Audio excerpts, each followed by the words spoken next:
But we're used to these fairly long cycles, multi-year cycles in which we are committed to things. You go to law school, 4 or 5 year cycle. You go be a lawyer, 40-year cycle. These are very long cycles. The amount of time we spend deciding what to do and who to do it with, very short, very, very short, right?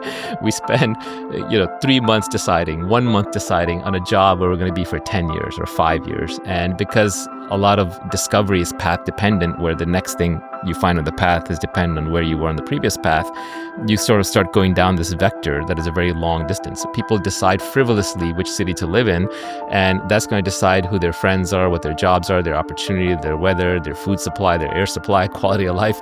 It's such an important decision, but people spend so little time thinking it through. I would argue that if you're making a 4-year decision, spend a year thinking it through, like really thinking it through. 25% of the time. Yeah, exactly. There's the secretary theorem. I don't know if you know that one. Is that computer science? After you've done this many people, pick Correct. The best one of the next however many? That's right.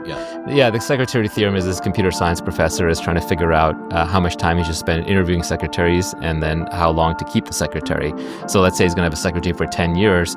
Does he keep searching for, 1 year, 2 years, 3 years, 1 month, 2 months? What is the optimal time? And it turns out that the optimal time is somewhere around a third.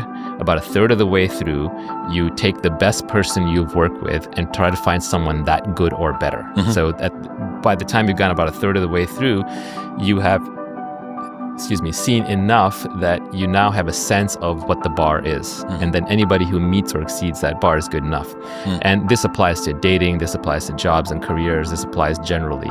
But the interesting thing about the secretary theorem is that it's actually not time-based. It's not based on 1/3 of the time. It's iteration-based. The number of candidates. The number of shots you took on goal. Yeah. That's right. So you want to have lots and lots of iterations. So in that sense, you need to bail out quickly and you need to be decisive quickly.